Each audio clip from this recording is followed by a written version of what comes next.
Hey everyone, coming to you quick and dirty regarding the Charlottesville Unite the Right protest that quickly degenerated into some pretty horrific violence. I think there's a couple of things we need to talk about here real briefly. First of all, this is just as I understand it here on an early Saturday afternoon. So I'm just relaying thoughts as I'm watching these events unfold on Twitter, just like you are. The Unite the Right rally was an alt-right rally gathered around a statue of General Lee. It was a fairly small group. I mean, it wasn't huge, of guys with fearsome-looking tiki torches. Kind of taking the LARPing thing a bit too far. They did not look violent, though, until Antifa showed up. Now, Antifa started this. I think there's two truths here. First of all, Antifa started this with a precedent of accepted violence. You can see this in their Berkeley attacks when Milo and Ann Coulter tried to speak there. So Antifa has never been far from violence, has always used it as a tactic, and they will continue to use it as a tactic. This protest was initially peaceful, as far as I can tell, until Antifa showed up. Now, the alt-right is generally peaceful, in my opinion, but they are also generally misguided. At some point, they are going to have to embrace violence and authoritarianism in order to get their worldview to move forward. I've spoken about that before. In this particular case, I think the violence is a bit more incidental. It was probably a group of people responding to the situation around them. They responded inappropriately, and the people that started it inappropriately. So again, Antifa and the alt-right, definitely both of them rumbling. The alt-right was willing to continue the fight, and Antifa was certainly willing to start it. Another thing we need to keep in mind here then is that the political right all last night on Friday and so far all day on Saturday via Twitter, via various outlets, they have been condemning the violence and condemning the alt-right. This is not a win for the alt-right.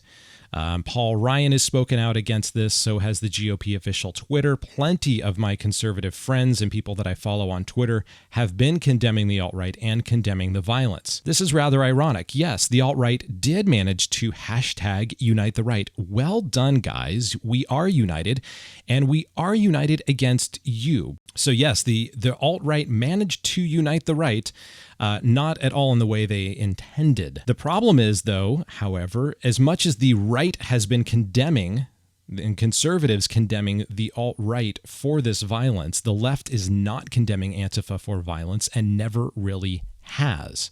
This is extremely problematic. Antifa is getting a pass. And in my opinion, the alt-right is going to take the heat for this. As I was talking with Jeff Holiday earlier on Twitter, he tolerated me very kindly, and we had a nice little exchange on Twitter. This ramming incident is going to be laid at the feet of the alt-right. Now, we do not know the intent of the driver necessarily. In my opinion, it was intentional, but that is an opinion. I've seen a couple of different videos. I've also watched ramming attacks of Palestinians as they have rammed Israeli civilians and soldiers. I've also seen EU ramming attacks. This all seems very intentional to me, but what is important is that we do not know the identity or the association of the driver.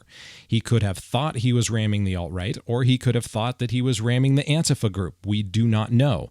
I know Poll has supposedly identified the owner of the car. We need to be very careful. The owner of the car may be the victim of car theft. But again, to round this out, really, the alt-right is going to take the heat for this, not Antifa and the alt-right. They both richly deserve the blame for this. One person is dead in this ramming attack, at least at this moment, and they both deserve equal shares of the blame. Antifa is not going to get the blame. The alt-right is already taking the heat. So if the alt-right is only taking the blame and Antifa is not taking the blame, this is kind of a de facto win for Antifa, especially a win via martyrdom. They are now the victims. Once again, the alt-right has managed to unintentionally not only unite the right against them, but also prove Antifa's talking point that they are, in fact, the victims of right-wing weirdos. This is not good. I don't like either of these groups, and I certainly don't like to see Antifa emboldened, which in this case, they just might be. So this situation, unfortunately, is very tragic, and it's still unfolding in front of us. I hope we can all learn a lesson here that violence does not compartmentalize well. And it is something that is very difficult to control. This is why we use it in extremely limited situations and circumstances, usually at the hands of the military. It's definitely not a win for the alt-right.